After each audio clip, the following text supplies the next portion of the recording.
Hello everyone, welcome to my channel. So guys, आज मैं आपको एमएससी फर्स्ट सेमेस्टर से हम फिजिकल केमिस्ट्री का मोस्ट टाइम टॉपिक लेंगे। एक दो क्वेश्चन इसमें ज़्यादा इंपॉर्टेंट आते हैं। एक हाइड्रोजन एटम का आता है, एक हीलियम एटम का आता है। तो ये दोनों question long answer type question में आते हैं, ठीक है। तो दोनों में से आपको दोनों ही कंप्लीट करके जाना है, क्योंकि दोनों में से एक ज़रूर ही आएगा। एक हाइड्रोजन एटम वाला आएगा, एक हीलियम एटम वाला आएगा। तो वैसे तो ये काफ़ी आपको ऐसे जब आप नोट्स देखेंगे तो काफ़ी लॉन्ग लगेगा, लेकिन अगर आप इसको आसानी से समझते हैं तो काफ़ी इजी से है ये, ठीक है। तो चलिए आगे देखते हैं। तो देखिएगा, सबसे पहले क्या कह रहा है कि the Schrödinger equation for hydrogen atom. तो देखिएगा, श्रोडिंजर वेव इक्वेशन का जो टॉपिक है इसको मैंने पहले ही अपलोड कर दिया है, तो उसको चेक ज़रूर कीजिएगा। उसके बाद में ही आपको ये समझ में आएंगे, ठीक है, डेरिवेशन।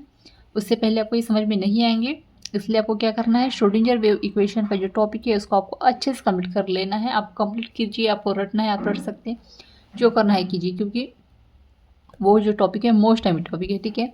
और उसी से रिलेटेड सारे डेरिवेशन आएंगे, जो फिजिकल केमिस्ट्री में आपके जितने भी डेरिवेशन है तो उसमें मोस्ट टाइम पे है श्रोडिंजर वेव इक्वेशन। तो उसको आपको कंप्लीट करके जाना है। उसको आपको कंप्लीट करके जाना ही नहीं है, आपको पहले से ही कंप्लीट करना है। मतलब कि अगर आपने वीडियो देखा तो आपको याद कर लेना है उसको, या आप समझ सकते हैं वो जो भी आपको करना है। उसके बाद ही आपको ये टॉपिक समझ में आएंगे, ठीक है। तो इसमें क्या रहेगा, श्रोडिंजर वेव इक्वेशन से, ठीक है। तो यहाँ पर देखिएगा, श्रोडिंजर वेव इक्वेशन क्या होता है, psi del square psi upon del X square plus है del square psi upon del Y square del square psi upon del Z square plus 8 pi square M upon H square, और यहाँ पे E minus we जाई बराबर 0। ये क्या है, हमारा श्रोडिंजर वेव इक्वेशन है, ठीक है। अब आगे देखेंगे तो तब पोटेंशियल एनर्जी हमारे पास क्या है, इसमें वी है। तो इसके बराबर हम क्या लिखेंगे, पी के बराबर minus E square upon 4 pi epsilon naught R, ठीक है। तो यहाँ पर देखिएगा, मतलब कि अगर ये पूरी चीज़ों का है, ठीक है, मतलब कि एक्स का भी, वाई का भी, जेड का भी, तीनों का मान निकालेंगे तो हमें ये मिलेगा 8 pi square M upon H square, ठीक है। लेकिन जब हम किसी भी डेरिवेशन कंप्लीट करते हैं तो हमें क्या करना पड़ता है, सिर्फ एक ही चीज़ का निकालेंगे। मतलब कि हम पहले एक्स का निकालेंगे। तो जब एक्स के लिए एक्स, मतलब कि तीनों के लिए अलग अलग मान निकालना पड़ता है, ठीक है। तो हम सबसे पहले एक्स का निकालेंगे। तो यहाँ पे इसलिए हमने क्या लिया है, अगर एक्स का मान निकालेंगे तो हमें यहाँ पर क्या लेना पड़ेगा, 8 की जगह 4 लेना पड़ेगा, ठीक है। Where are inter nuclear distance. अब इक्वेशन 1 को स्फेरिकल पोलर कोऑर्डिनेशन के फॉर्म में लिखने पर, ठीक है, तो इसको हम किस तरह से लिखेंगे। तो जब स्फीयर पोलर कोऑर्डिनेशन के फॉर्म में लिखेंगे तो हमें किस तरह से, यहाँ पे आपको आर ऐड करना है सभी चीज़ों में। तो देखिएगा 1 upon R square del upon del R, ठीक है। उसके बाद में फिर R square del psi upon del R plus 1 upon R square sine theta del upon del theta sine theta del psi upon del theta, ठीक है। इस तरह से आपको पोलर कोऑर्डिनेट के फॉर्म में लिखना है। प्लस अब आप इसको किस तरह से लिख सकते हैं, तो देखिएगा हम इसको इस तरह से भी लिख सकते हैं, कैसे, 1 upon R square sine square theta फिर del square psi upon del theta square plus 2m, यहाँ पे जो है आगे देखते हैं, अच्छे समझ में आ जाएगा, अपॉन एच स्क्वायर, ठीक है। फिर ई माइनस वी जाई अपॉन 0, ठीक है। Putting the value of win equation number 3। तो अब इक्वेशन नंबर 3 को हम किस तरह से आगे लिखेंगे उसको आप अच्छे से समझिएगा। तो जैसे कि अभी हमने पोलर कोऑर्डिनेशन नंबर फॉर्म में लिखा था, उसको सेम लिखना है। उसके बाद में हम इसको जो समीकरण नंबर 3 था उसको हम इस तरह से लिख सकते हैं। तो 1 upon R square sine square theta del square psi upon del psi square plus 2m upon H square, और यहाँ पे ई और ई और वी था, तो उसके बदले में वी के बदले में हम क्या लिख सकते हैं, E square upon 4 pi epsilon naught R बराबर 0। इसको हम ले लिया समीकरण नंबर 4, ठीक है। अब multiply by R square sine 2 square, ठीक है। तो अब सबकी जगह में हमको इसको ऐड कर देना है, ठीक है। मतलब कि ये सारी चीज़ें हैं, इसमें हमको क्या ऐड करना है, इतनी चीज़ें, इस चीज़ का मान हमें यहाँ पे लेना है, ठीक है। तो जैसे कि यहाँ पर देखिएगा, तो जब हम इसके साथ मल्टीप्लाई करेंगे तो हमें किस तरह से ये समीकरण प्राप्त होगी, sine 2 theta del upon del R, R square del psi upon del R plus sine theta R upon del theta sine theta और del psi upon del theta. ठीक है, इसको हम आगे देखेंगे कि इसको हम ऐसे डेरिवेशन फॉर्म में कैसे लिख सकते हैं। तो plus psi square del square psi upon del theta square plus R square sine, मतलब किस में हमको मल्टीप्लाई कर देना है इस चीज़ को। ठीक है, और फिर हम इसमें लिखेंगे इस चीज़ को। ठीक है, इस चीज़ को हम यहाँ से उठाकर यहाँ लेकर आ जाएंगे। ठीक है, हमने क्या चेंजेस किया है यहाँ पे,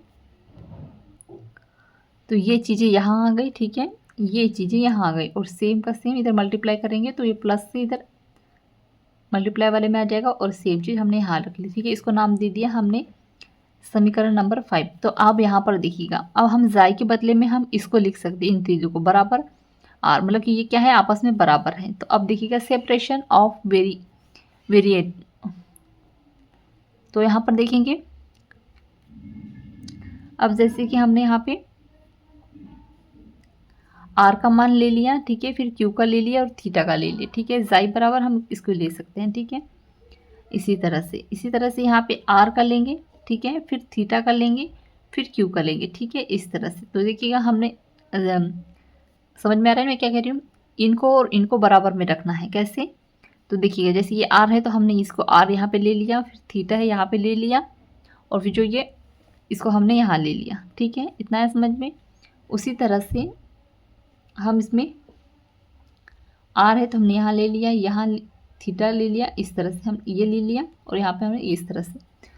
तो क्या है यहाँ पर, del psi upon del are बराबर, अब ये चीज़ हमने यहाँ ऐड कर दी तो इन चीज़ों को हम यहाँ ऐड करेंगे, यहाँ ऐड करेंगे, फिर इसको डेल आर और ये डेल इस तरह से बराबर। अब ये चीज़ हमने यहाँ से ले ली है तो इस चीज़ को हम कहाँ करेंगे, यहाँ करेंगे, फिर D R upon D R. ठीक है, अब उसी तरह से देखिएगा, अब यहाँ पर डेल टी है, ठीक है, और हमने डेल थीटा यहाँ पे ले लिया, तो अब इसको ले लिया, तो अब इस चीज़ को यहाँ से ले लिया, तो अब क्या बचा हमारे पास, आर बचा और ये थीटा बचा, तो इसको हम यहाँ कर देंगे। फिर यहाँ पे भी अगर हम थीटा ले लिया तो हमारे पास क्या बचेगा, आर और ये बचेगा, तो इसको हमने यहाँ ले लिया और फिर इधर डी थीटा और डेल थीटा। ठीक है, इसी तरह से यहाँ पे डेल स्क्वायर जाई, क्योंकि हमने जाई लिया ये इस तरह से, और फिर यहाँ पर थीटा आ गया स्क्वायर, तो अब हमारे पास क्या बचा, आर और ओ बचा, तो इसको हमने यहाँ ले लिया और फिर यहाँ पर इसको भी जब हमने यहाँ ये लिया तो हमारे पास क्या बचा, आर और ओ बचा, तो हमने इसको यहाँ पर ऐड कर दिया। ठीक है, अब इसको हम किस तरह से लिख सकते हैं,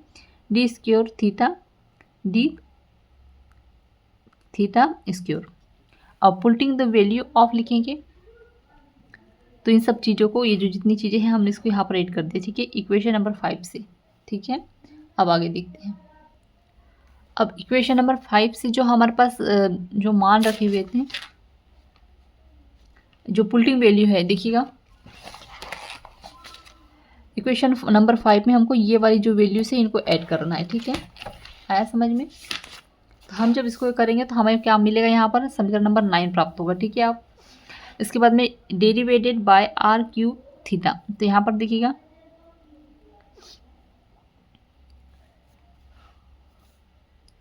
आई आर, आर क्योंकि हम आर के बारे में ले रहे हैं अभी, फिर थीटा के बारे में और फिर यहाँ पे डेल के बारे में। ठीक है, तो इसके बाद में हम साइन थीटा, ये जो चीज़ें हैं देखिएगा आई वन और 1 अपॉन आर ले लिया, फिर हमने इसको यहाँ पर ऐड कर दिया, फिर यहाँ से क्या लिया, आर स्क्वायर और थीटा यहाँ से हटा देंगे और फिर क्या लिखेंगे, डी आर। ठीक है, प्लस आ जाएगा, फिर 1 अपॉन आर के बाद क्यू, तो इसको हमने थीटा, इसको हमने यहाँ पर ले लिया और फिर जो चीज़ें बची मतलब इसको हमने यहाँ ऐड कर दिया, फिर यहाँ पर ऐड कर दिया इसको, और फिर प्लस के बाद में 1 अपॉन, इसको यहाँ पर ऐड करना है 1 अपॉन, तो इसको यहाँ ऐड कर दिया और सेम चीज़ हमने उठाकर यहाँ ले दी। और यहाँ पे जो आर का स्क्वायर था तो इसको हम क्या लिख सकते हैं, 2m लिख सकते हैं, और फिर क्या आ जाएगा हमारे पास 2m R square sine square theta बराबर h, तो ये आ जाएगा और इधर सेम चीज़ें यहाँ आ जाएगी। ठीक है, इसके बाद हमने सेम चीज़ों को हमको जो चीज़ हमने यहाँ उठाकर रख दी। ठीक है, फिर अब हमको क्या करना है कि ये दोनों जो चीज़ें हैं इसको हमको एम आई स्क्योर और एम आई दोनों को अलग अलग करना है, ठीक है। मतलब कि -1/थीटा del square theta upon D del theta बराबर, तो इनको एम आई स्क्योर और एम आई स्क्योर से करेंगे। तो फर्स्ट सेपरेट वेरिएबल देखते हैं आगे फ्रॉम इक्वेशन नंबर 10 से। तो साइन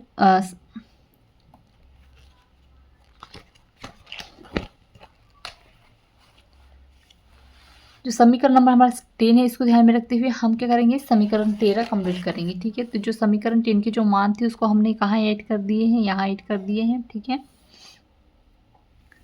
और अब हम ये क्या आ जाएगा, एम आई स्क्योर आ जाएगा, ठीक है। अब इक्वेशन 13 को डेरिवेटेड बाय साइन, अब इसको हम डेरिवेट करेंगे किससे, साइन थीटा स्क्योर से। तो यहाँ पर देखिएगा हमारे पास क्या है, आई अपॉन इसके बदले में हम क्या लिख सकते हैं, 1/r, ठीक है। साइन के बदले में स्क्वायर के बदले में हमने यहाँ पे सेम चीज़ें उतार देंगे, प्लस करेंगे यहाँ पर और यहाँ पे 1 लिखेंगे। साइन के बदले में हम क्या लिख सकते हैं, 1, और यहाँ पर ये नीचे आ जाएगा, ठीक है। फिर सेम चीज़ें यहाँ पर, और यहाँ पे हम इतना सारा नहीं लिखकर क्या करेंगे, 2mr स्क्वायर, ये साइन हट जाएगा यहाँ से और ये चल जाएगा। फिर यहाँ पर ई प्लस और सेम चीज़ें, और ये एम आई स्क्वायर का एम आई स्क्वायर, और यहाँ पर इसके बटे में क्या आ जाएगा, जहाँ से हमने साइन स्क्वायर हटाया था वहाँ से साइन स्क्वायर थीटा हटाया था, तो वो चीज़ कहाँ आ जाएगी, यहाँ आ जाएगी। तो समीकरण नंबर हमारा 14 हमारे पास मिल गया। अब देखिएगा 1/, सेम चीज़ें उतारनी है, ठीक है। यहाँ पे हमने इतनी चीज़ उतार ली। अब यहाँ पे क्या करना है हमको, यहाँ पर हम लोग को ये चीज़ें ऐड करनी। तो यहाँ पर क्या आ जाएगा, 2mr h स्क्वायर, और ये चीज़ें यहाँ अगर, और उसके बाद में यहाँ पे M I square plus sine theta square, ठीक है। सेम चीज़ों का हमको इतनी चीज़ों सॉरी ये चीज़ों को हमको क्या करना है, यहाँ पे ऐड कर देनी है, ठीक है। और उसके बाद में फिर लिखना है हमको 1/, ये और ये और ये चीज़ें, ठीक है। मतलब कि आजू बाजू करनी है। मतलब कि देखिएगा सबसे पहले हमने इतनी चीज़ें यहाँ पे लिख ली, उतार दी। उसके बाद में इन दोनों चीज़ों को हमको कहाँ लिखना है, यहाँ पे लिखना है, ठीक है। यहाँ तक ले ली। अब उसके बाद फिर हम इसको यहाँ ऐड करेंगे, इसको यहाँ ऐड करेंगे, ठीक है। यह हो गया हमारा समीकरण नंबर 15। अब आपको इसी तरह से याद करना पड़ेगा, ठीक है, तभी आपको समझ में आएगी, ठीक है। क्योंकि एमएससी फर्स्ट सेमेस्टर में काफ़ी लोग सप्लीमेंट्री आती है, काफ़ी लोग फेल हो जाते हैं, तो इसलिए आपको ये जो है इनको समझना तो है ही, साथ ही में आपको याद भी करना है कि इसको इस तरह से रखना है, तभी आपके समझ में आएगा। क्योंकि ना आप अगर ऐसे समझेंगे तो आपको समझ में नहीं आएगा, क्योंकि बहुत सारे डेरिवेशन है, इसलिए आपको अच्छे से याद करनी है, रट लेना है इनको, ठीक है। अब यहाँ पर देखिएगा इसको हमने यहाँ ऐड कर दिया, और ये चीज़ें यहाँ, फिर सेम चीज़ें, फिर सेम चीज़ें, और इन सब चीज़ों के बदले में हम क्या लिख सकते हैं, बीटा लिख सकते हैं, ठीक है, बीटा। तो इसको नंबर नाम दे दिया हमने, समीकरण नंबर 16। अब r/r स्क्वायर से मल्टीप्लाई करने पर देखते हैं क्या होता है। तो सब चीज़ों को हम इस तरह से रख लेंगे, ठीक है। अब आएगा सेकेंड सेपरेशन, और ये देखिए b को यहाँ पर लिख देंगे, और r/r स्क्वायर इस तरह से आ जाएगा। अब क्या है, सेकेंड सेपरेटेबल वेरिएबल। तो इक्वेशन नंबर 15 और 16 से हमको क्या मिलेगा, M I square sine square theta upon 1/डेल साइन डेल, फिर del upon del theta sine theta D theta upon D theta बराबर, इसके बदले में हम क्या लिख सकते हैं, बीटा लिख सकते हैं। मल्टीप्लाई करेंगे थीटा से, तो एम आई इसको हमने किससे मल्टीप्लाई किया, इससे, ठीक है। और फिर इसके बाद में क्या लिखेंगे, तीनों चीज़ों को और इसको इस तरह से, ठीक है। सेम चीज़ को यहाँ उतार देंगे, और देखिएगा एम आई स्क्वायर यहाँ पर थीटा साइन स्क्वायर थीटा, फिर ये चीज़ें, मतलब सब चीज़ों को यहाँ पर उतार देना थीटा से, और फिर थर्ड सेपरेशन वेरिएबल हमें यहाँ पर प्राप्त हो जाएगा। तो अगर आप अच्छे से ध्यान देकर समझेंगे इसको, सबसे पहले तो आपको क्या करना है, पूरी जो ये डेरिवेशन है सारा, इसको आपको पहले उतार लेना है अच्छे से, और फिर आपको समझना है कि कहाँ से क्या चीज़ें कैसे आए, ठीक है। वैसे मैंने बता दिया है आपको, तो आपको समझने में ज़्यादा कठिनाई नहीं होगी। तो यहाँ तक है हमारा टॉपिक, और यहाँ पे हमारा टॉपिक एंड होते हैं। सो आई होप आपको नोट्स अच्छे समझ में आ गए होंगे। सो प्लीज़ चैनल को सब्सक्राइब कर दीजिएगा, बेल आइकन प्रेस कर दीजिएगा, कमेंट में ज़रूर बताइएगा नोट्स कैसे लगे, और एमएससी केमिस्ट्री और सेमेस्टर के नोट्स परचेस करने के लिए आप मुझे व्हाट्सअप मैसेज कर सकते हैं, डिस्क्रिप्शन में व्हाट्सअप में शेयर कर दिया है। Thank you.